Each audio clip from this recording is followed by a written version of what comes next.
Baik, hari ini kita akan meliput tentang petrologi. Petrologi itu, apakah petrologi gitu ya? Petro itu kalau asal katanya dari bahasa Yunani, yaitu Petro atau Petra dan Logos. Kalau Petro itu artinya batu. Nah, kalau Logos itu mungkin dalam pengertiannya buah pikiran atau pengetahuan, ya.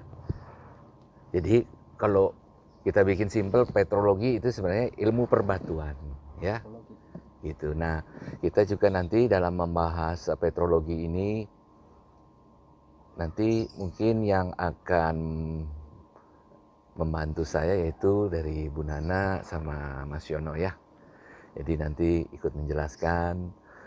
Kemudian intinya kita justru harus mendengarkan secara akademis. Yaitu ini ilmu sekolahannya itu sebenarnya ada yang namanya itu petrologi, itu artinya ilmu perbatuan, itu diajarkan salah satunya di kampus UGM. Dan nanti ada hasil liputan waktu perjumpaan saya dengan Bapak Dr. Nugroho. Bentar, saya sini banyak gelarnya terlalu banyak ini, saya coba ngintip dulu. Bentar. Bapak Dr. Nugroho Imam Setiawan, ST, MT, DSC. Nah, beliau memperoleh gelar doktornya itu di Kyushu University di Jepang ya, untuk jurusan geologi. Sekarang beliau sendiri menjadi pengajar di Departemen Teknik Geologi di UGM untuk bidang petrologi dan mineralogi gitu. Kita mungkin lebih fokus ke petrologinya ya, ilmu perbatuannya. Nah, mungkin perlu diawali dulu ya. Kira-kira kalau kita membicarakan batu itu memang kita harus melihatnya dalam dua sudut pandang. Satu dari jenis, kedua dari bentuk. Nah, yang kita lebih fokus hari ini dari jenis ya. Jadi jenis batu itu ada beberapa macam. Kalau kita pernah di SD pasti sekitar kelas 4 atau kelas 5 ya, kelas 4 mungkin ya. Ada pelajaran IPA, ilmu pengetahuan alam ya dulu ya. Dulu saya ingat tuh saya dapat tugas tuh waktu itu. Coba carikan contoh batu dari batu-batu yang kita pelajari hari ini. Nah, minggu depan bawa kumpulan batu-batu. Seru banget itu, senang banget saya. Nah, nanti seperti apa jenis-jenis batu tersebut mungkin kalau lebih baiknya kalau kita benar-benar belajar ya pada sang ahlinya ya. Jadi ini profesornya profesor ya. Kita akan itu nanti kita bagi sesinya karena ini memang cukup berat dan panjang, jadi kita bagi. Mungkin setelah ini Dr. Nugroho yang akan bercerita tentang perbatuan dan dipandang dari segi dari ilmu sekolahan lah kita bilang ya. Iya. Jadi teori akademisnya semua komplit. Nah, nanti di akhir saya mungkin cuma menambahin ibaratnya ilmu yang kita bisa sharing itu ilmu jalanan lah ya. Jadi tentang ini aplikasinya kemana seperti itu ya. Jadi mudah-mudahan dengan ada dua masukan ini bisa lebih menjelaskan tentang perbatuan sehingga bisa manfaatnya bisa lebih dirasa gitu buat teman-teman semua. Oke, mari kita saksikan ya. Yuk. Nah, kita sudah back to kampus nih ya. Teknik Geologi UGM. Mas, dari dulu. Ayo kita main. Dari sekarang. Ayo kita sekarang.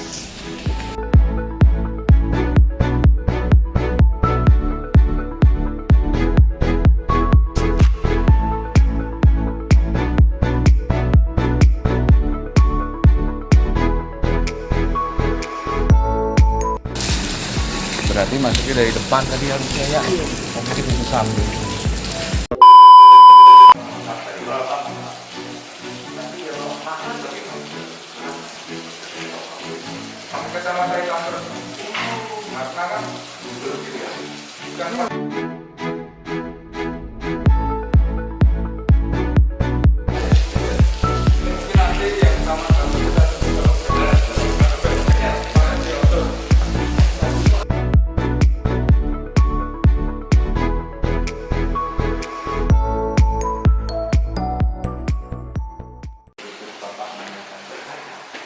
itu sebenarnya sudah menyiapkan satu batu, yaitu orbicular granite yang ditanyakan. Besarnya kira-kira segini, Pak. Wow, saya ingin kalau emang dibutuhkan, ya Pak, saya sumbangan di sini biar artinya buat UGM, buat penelitian, buat pengetahuan bersama. Boleh sekali Pak, sangat Benar Pak. sekali Pak, ya. Wah, cocok kalau gitu biar kita ya sharing gitu. Betul. Tapi belum punya koleksi. Belum punya? Kenapa kok belum ada? Karena memang jarang. Di setahu saya, Iya, yang saya pelajari itu iya.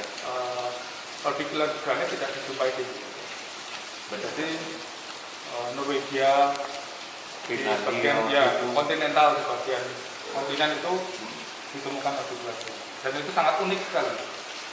Ya Bapak tahu apa Pak? Coba Pak. Karena kalau saya kan memang melihat sehari-hari ya. Ya, ya. Apa bayangan Bapak? Proses pembentukannya itu tidak apa namanya membutuhkan situasi yang khusus unik, jadi tidak jarang dijumpai karena pada waktu satu seed ya, satu biji atau kristal itu ingin membentuk kristal dengan Iya. biji besar, Iya. tiba-tiba kondisi magma sekitarnya Betul. itu mengalami perubahan suhu dan tekanan sehingga dia tidak mix dengan yang di sekitarnya dan dia menjadi seperti pot-pot seperti ini. Nah, spot itu yang menarik. Ini fotonya Pak ya, yang juga nanti kami akan kirimkan ke sini ya Pak ya. Ya. Ini fotonya saya sampaikan. Ini fotonya saya sampaikan. Contohnya Pak. Tuh. Ya Pak ya. Ya, ada bulat-bulatnya. Nah, ada seperti ini ya, Pak, ya? Iya, ini. Ini makanya ini orbicular granite.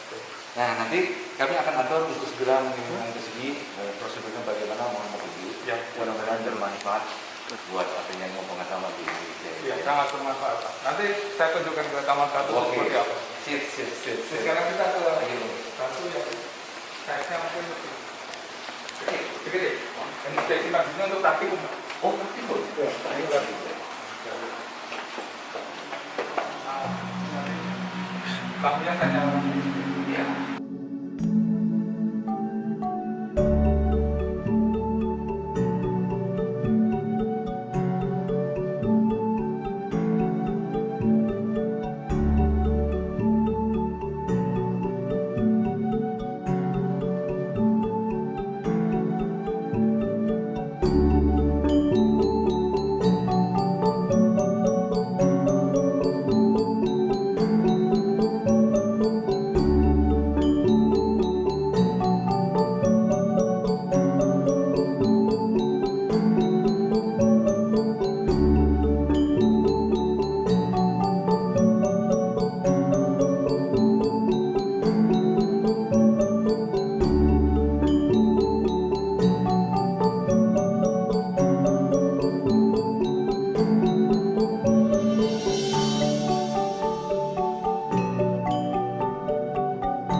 Lampunya saya nyalakan dulu. Ya. Nah, kita belajar di sini ya. Kita benar-benar belajar. Walaupun mungkin kita sehari-hari di perbatuan, tapi artinya kita mungkin memang harus menimba ilmu lagi di sini secara teknis, secara akademis. Sepertinya apa? Karena selama ini kita perannya praktek-praktek, tapi mungkin di sini kita benar-benar belajar tentang secara akademis, asal usul atau bentuknya nanti akan dipandu oleh Bapak Nugroho. Terima kasih banget ya Pak Nugroho sebagai dosen biologi di UGM. Ya, monggo Pak kita belajar ya Pak, boleh ya Pak? Ya, mungkin seperti ini ya Pak. Ini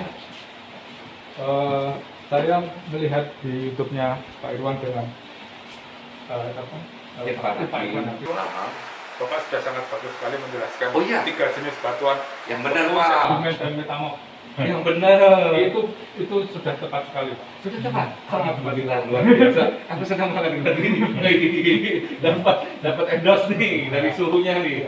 Luar biasa. Jadi ini kalau variasi dalam batuan itu kan batuan beku tuh namanya ada banyak, Benar. sedimen banyak dan metamorf juga banyak. Ini salah satu contoh batuan metamorf, amfibolit, migrasis. Nah ini ada lokasi pengambilannya.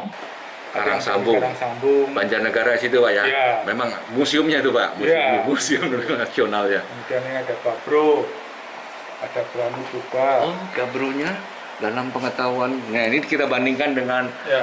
kami sebagai orang lapangan ya Pak ya. Terutama gabru, kalian jarang Menemukan gabru, karena gabru itu waktu saya buat untuk cobblestone perkerasan lantai kan kuat keras dan memang ada kayak kembang-kembang seperti itu ya Pak ya. Ya ini dikunci Iya. Itu kristal yang putih-putih itu plagioklas Pak. Plagioklas Ya. apa itu Pak? Plagioklas itu feldspar, jenis feldspar. Feldspar boleh diperjelas Pak, saya mungkin mengerti gambaran tapi saya pengen tahu secara akademis apa sih Pak dinamakan feldspar? Cuma taunya putih-putih gitu Pak. Ya, putih mineral itu dibagi menjadi dua Pak. Oke, Felsik dan mafic. baik. Felsik itu biasanya warnanya terang, Iya. mafic itu warnanya gelap. Nah, kemudian digolongkan lagi ada yang felsik itu ada yang kuarsa, ada yang feldspar, ada protoklas dan lain-lain. Nah, Iya. yang paling besar persentasenya itu biasanya kuarsa dan feldspar. Nah, plagioklas itu bagian dari feldspar. Iya. Jadi feldspar itu ada yang komposisinya kalsium, sodium, dan potasium. Pantas kadang-kadang di feldspar itu biasa adalah titik yang memang agak lemah karena dia kalau kena air keras Ya. atau kita bersihin dia bisa melepas gitu. Oh, pakai asam. Iya. Kalau itu biasanya Pak, Apa itu Pak? kalsit. Jadi ada kalsiumnya, CaCO3. Iya benar. Jadi ketika CaCO3 dia kena asam, Benar. maka CO2-nya lepas sehingga Nah. muncul buih. Gitu. Betul. Jadi kalau lantai marmer Mhm. itu kan dia komposisinya banyak kalsitnya. Benar. Ketika diguyur Mhm. untuk dipel kalau pakai larutan asam, rusak. Termasuk hujan ini kadang dia juga mengandung Benar. asam. Benar. Jadi kalau orang membuat kijing ya, kuburan itu Ya. batu nisannya itu, wah ini kok bagus marmer. Kalau kena hujan remuk. Pertama yang dialami adalah dari yang mengkilat, lama-lama kusam-kusam, bahkan lama-lama Betul. robotin ya Pak ya. Terus ya. Khusus di jalur-jalur yang ada feldspar, Ya. kalsit ya tadi Kalsit Pak ya, itu. bolong kerak begitu. Kalsit itu komposisi utama dari fosil. Oh gitu. Jadi kalau ada fosil Mhm. itu cangkangnya dia biasanya komposisinya Mhm. karbonat atau kalsit itu. Mhm. Mhm. Nah kami mahasiswa kami kalau mau ngecek batuannya ini mengandung karbonat atau mengandung kalsit, Ya. dia bawa larutan asam. Oh Jadi gitu. tetesi tes, wah ini berbuih reaksi. Ya. Berarti dia mengandung kalsit. Biasanya dicoba untuk analisan asamnya apakah hanya seperti air keras biasa? Biasanya asam klorida HCl asam klorida aja. 0,5 molar. Baik, baik, baik. Jadi tidak terlalu merusak lah. Oke Pak, ini gabro ya Pak jadi ya Itu Pak sampai di gabro. sini. Oke. Ada granit juga ya? Ada granit. Itu yang putih seperti beras itu namanya dasit. Itu banyak feldsparnya dan kuarsanya juga di situ. Wow, Seperti beras itu Pak ya. benar. Dan itu termasuk batuan keras ya Pak sih Pak ya? Ya, itu juga beras, itu batuan beku. Nah ini fosil, kawan. Ini fosil ini kalau ditetesi Ya. asam, pasti dia Hancur ya Pak? reaksi. Iya, Reaksi. hancur. Ini juga, ini kalsit yang sudah menjadi kristalan, dia bentuknya rombik, kotak-kotak begitu. Itu Oke. kristalnya. Nah nanti kita bisa lihat di sini. Baik. Jadi kalau dia tertanam di dalam batuan, kadang kristalnya itu bentuknya tidak sempurna. Pak. Tertanam di dalam batuan? Ya, kan Bentuknya? batuan komposisinya mineral. Benar. Nah, mineral itu kalau proses pembentukannya berlangsung dengan sempurna, Iya. dia akan membentuk kristal yang bagus. Oke. Tetapi kadang tidak semua kristal, tidak semua mineral dalam batuan itu kristalnya bagus. Iya. karena kadang pembentukannya cepat dan lain-lain. Artinya dia tidak boleh bilang tidak mempunyai ruang untuk Betul. Nah, ini kalau yang agak semacam ini, Ini dia punya kecubung nih bro, ya, kecubung bro, amatis tuh. otomatis dia punya waktu Iya. untuk membentuk sehingga bentuk kristalnya bagus. Apakah ada ciri khas Pak sebelum diketok? Terutama kan biasanya dalam batu ya. Ini amatis itu ada cirinya Pak. Biasanya popong Pak, soalnya pong gitu, popong dipecah. bisa tampak mata nggak? Bisa, jadi andesit lebih cerah, Oke. basalt lebih gelap. Oke. Kalau kami dalam arti kehidupan sehari-hari dalam arti di dunia arsitektur bangunan ada yang namanya kita namakan andesit, orang udah kebayang andesit. Ada satu tipe lagi namanya basalto. Basalto sebenarnya merek dagang ini Pak ya, Ya. dari suatu perusahaan mungkin dia di Bandung, dia yang pertama artinya memajukan itu dinamakan basalto. Mungkin dasarnya dari basalt. Nah, ciri khasnya ya si basalto itu ada kayak bintik-bintik putihnya yang cukup jelas kayak butiran beras di permukaannya. Itu kemungkinan tak bebas. Itu kali yang dimaksud ya Pak. Oke, plagioplas. Oke. Nanti putih ya Pak? Iya. Lanjut. Ini yang single mineral Pak. Edikasit. Kalau dia ideal, Ya. maka dia akan membentuk sistem kristal yang bagus sendiri. Covid yang gede dan lain-lain.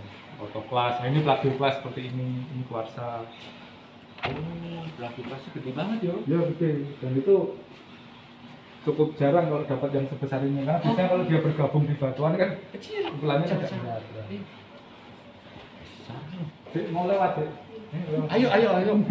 Maaf. Cantik sekali. Ih, ada azur. Azur Makauba ini biasanya dari Latin, Amerika Latin atau kadang-kadang ada di Afrika ya Pak. Ya. Dapat dari Indonesia ada nih Pak azur?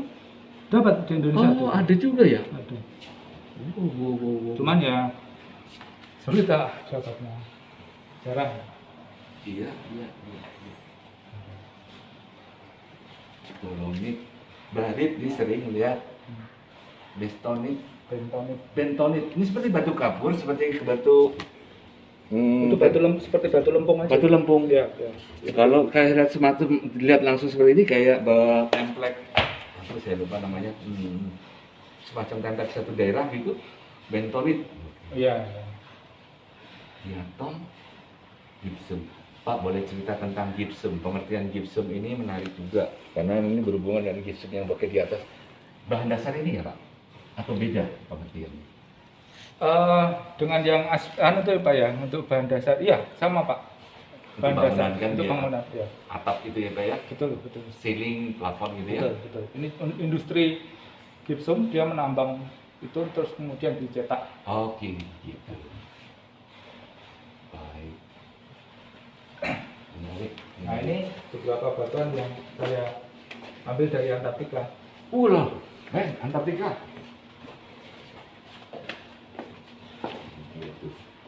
Ini yang saya ke kutub selatan.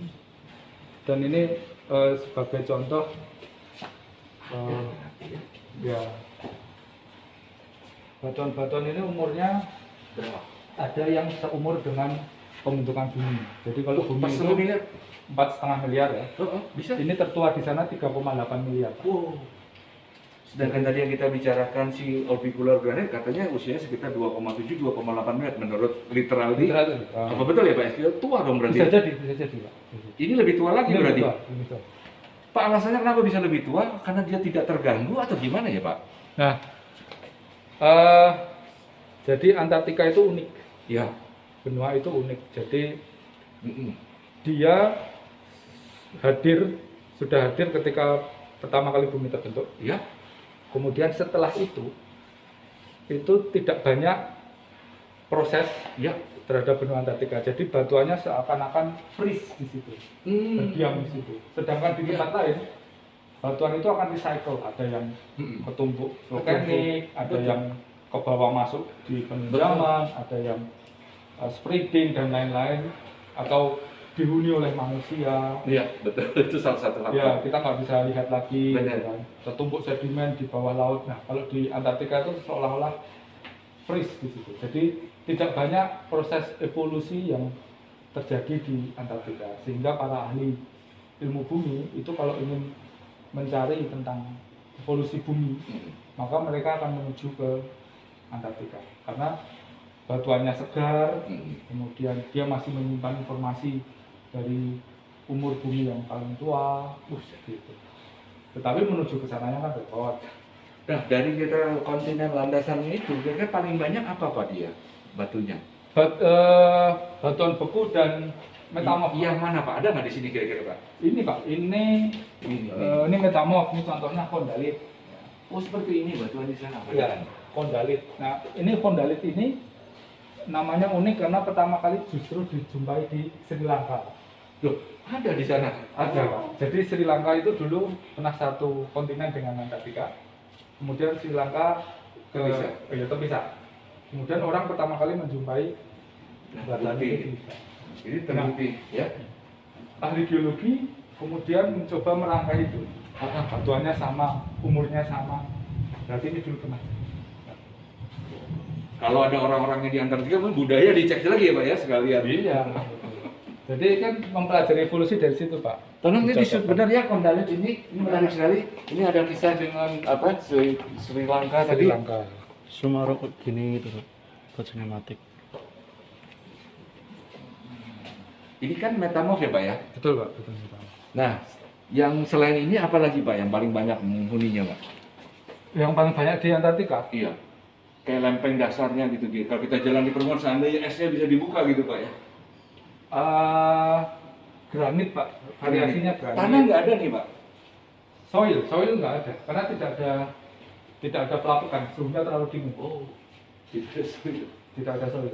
Jadi kerikil-kerikil itu hasil dari runtuhan seretan es itu. Iya, iya. Di es kan ada batuan diseret terus dia jadi kerikil-kerikil. Oke. Nah, jadi batuan beku ya Pak selain itu ya. Ya, metamorf ya. Juga batuan. Biotype-nya ini Antartika. Pak Nugroho luar biasa. Carnokite ini juga banyak. Carnokite itu dulunya granit Pak. Terus? Kemudian dia mengalami proses metamorfisme. Nah, ini. Nah, granit bisa bermetamorf juga. Bisa. Ya. Dia membutuhkan suhu yang sangat-sangat tinggi. Energinya panasnya apa dinginnya? Panasnya. Oh, berarti dulu panas di situ pada waktu pembentukan kali ya? Ya, karena dia di bawah permukaan bumi ya. Pak, kalau granit saja sudah keras, ini dibentuk lagi berarti mungkin lebih keras dan lebih bobot jadi lebih berat kali Pak, secara massa. Betul, lebih densitasnya lebih tinggi. Kalau granit kira-kira 3.000 kilo per meter kubik atau 30 kilo per meter persegi dengan tebal 1 cm, mungkin ini kira-kira ada plus berapa persen Pak? Saya sulit menjawab. Kalau satuannya itu di atas 3 ya. Iya, masih di atas 3 pasti ya Pak ya? Saya rasa gitu. Saya kurang paham. Nah ini Luar mengapa biasa. warnanya coklat, Iya. sedangkan granit lebih cerah. Ada sedikit pintil-pintil Benar? bercak hitam dan hijau kalau di granit itu. Iya. Karena pada waktu proses metamorfisme suhu tinggi ini, mineral-mineral yang mengandung gugus OH itu OH atau kalau kita dalam sederhana adalah airnya, Iya. itu rilis semua, keluar semua, dan dia mineral yang di situ bereaksi membentuk mineral yang komposisi OH-nya sedikit. Namanya adalah ortopiroksin. Ortopiroksin. Untuk nama apanya itu Pak? Nama mineral yang gugus OH-nya sedikit. Gitu. Sehingga ortopiroksin itu warnanya cenderung coklat, sehingga dia warnanya kecoklatan. Gitu. Jadi kalau saya di sana melihat ada batuan dengan kandungan ortopiroksin yang banyak, berarti kita menduga, berhipotesis bahwa batuan ini telah mengalami proses metamorfisme suhu yang sangat tinggi. Kita sebut ultra high temperature. Luar biasa. Wah, ini sih harta karun bener Pak, ini khusus semua ini Pak ya, dari Antartika semua Pak. Iya. Luar biasa. Pak, boleh cerita waktu mendapatkan ini gimana, menggali atau gimana Pak di Ada Antartika? Pak di permukaan aja. Oh, tinggal ngambilin gitu? Ya di permukaan. Oh, nggak tertutup salju dia? Kita tidak bisa mengambil yang tertutup salju. Jadi yang yang tidak tertutup salju aja. Oh, gitu. Memang benua Antartika itu 98% tertutup salju. Buset, Jadi hanya 2% ya tidak tutup. tidak tertutup salju. Nah, kami ke lokasi ya tidak tertutup salju. Pak, berarti ini area lapang ini benar-benar baru laboratorium, jadi ruang kelas kerja atau apa nih Pak? Ruang praktikum. Ruang praktikum. Berarti benar-benar yang dikerjakan tuh apa untuk ruang praktikum itu Pak, kira-kira? Sebenarnya bukan kantor saya, jadi kantor saya Di atas. di atas. Tapi ini untuk praktikum mahasiswa untuk mata kuliah petrologi Oh, gitu. dan mineralogi. Seandainya mungkin nih Pak, saya juga nggak tahu, saya cuma spontan aja. Kalau saya kan memang bukan orang sekolahan, cuman mungkin memang bermain di batu. Kalau memang seandainya saya dibutuhkan, saya siap Pak kalau memberi, artinya sharing lah ya buat teman-teman semua kepada apa istilahnya mahasiswa gitu Pak. Kabari aja Pak, Siap, siap Pak. dengan segala kemampuan saya yang tentunya, dan tadi mohon maaf kalau sebelumnya ya kita belajarnya di jalanan Pak ya, nggak apa-apa ya Pak ya. Kita akan coba share ya, sebaik mungkin gitu. karena saya tahu Pak ini kan sudah ke dunia industri ya Pak. Iya. Jadi memang kadang kita membutuhkan aplikasi ilmu biologi, aplikasi ilmu petrologi yang langsung di dunia industri. Setuju. Itu maksudnya. Nah itu mungkin kita membutuhkan masukan-masukan dari Iya. praktisi Betul, betul. yang yang sudah berkecimpung di dunia industri. Baik. Saya siap Pak, Oke, nanti menunggu titah. insya Allah saya ini lagi Pak. Baik, baik. Mantap. Mungkin kita coba ke atas, ya ke atas dulu. Ayo, ayo, siap, siap.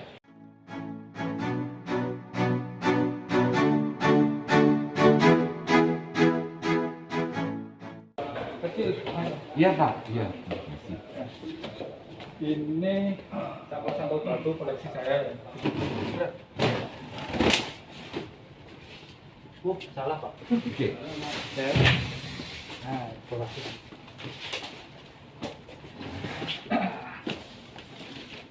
Nah, kalau Pak Irwan, ini namanya eklogit Pak.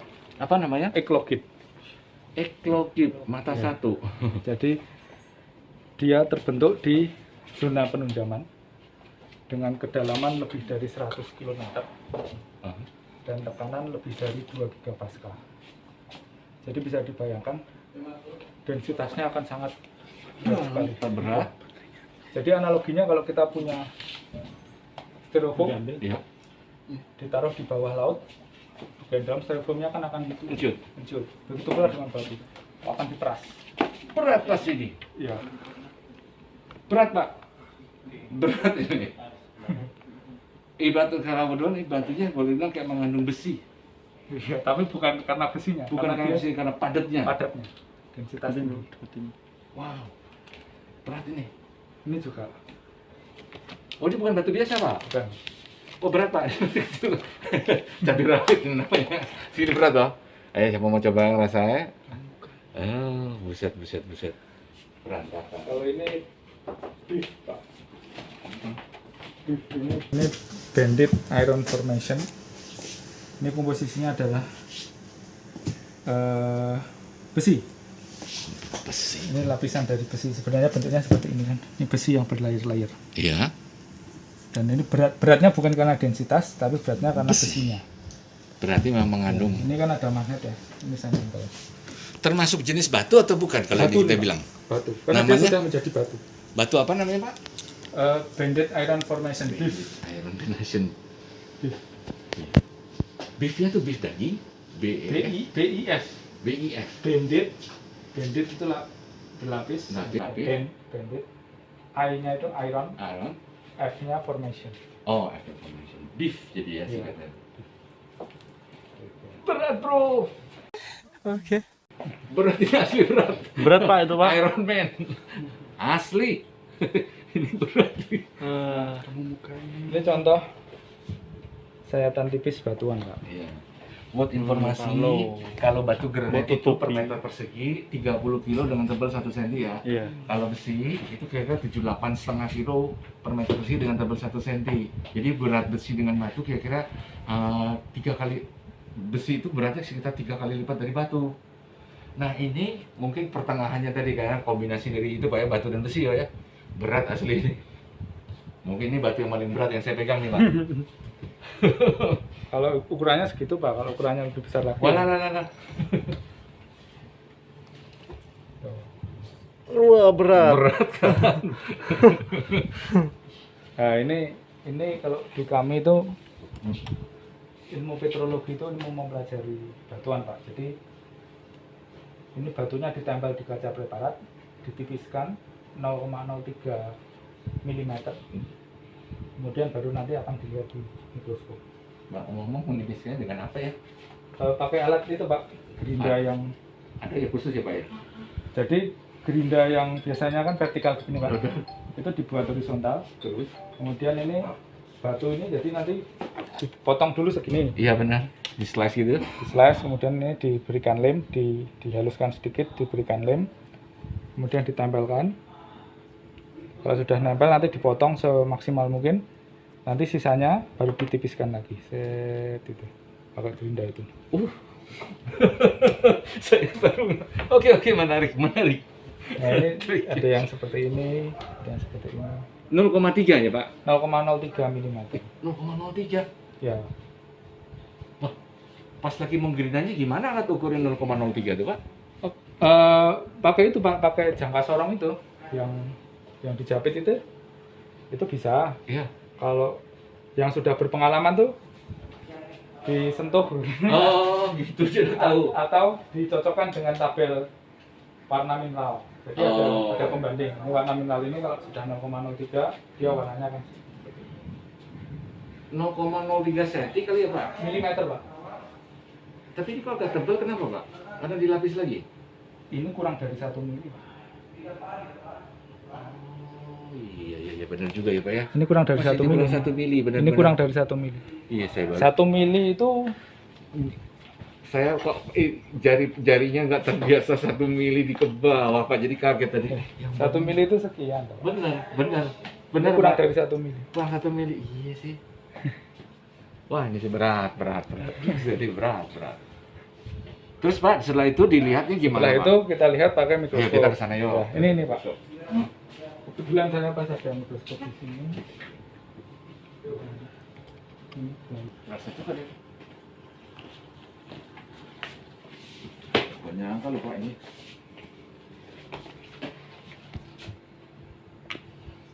Cantik. Nah, ini aja. Ini ditempel di kaca preparat seperti ini Pak. Iya. Ini saya bikin sendiri. Waduh Bapak, salut saya. Hormat saya Pak. Pak ini bisa diliput ya Pak pas lagi di microverse-nya. Bagaimana baik supaya bisa Ya. diliput, minta saran Bapak. Karena kita belum tahu cara kerja mikroskop. Bapak sudah pernah lihat batuan serpentinit belum Pak? Belum. Kalau lihat dari mikroskop belum sama sekali Pak. Kalau serpentinit di lapangan sudah pernah. Sepertinya itu kayak bergaris-garis gitu yang tadi ya Pak ya. Ini yang dibuat mikroskopnya. Mhm.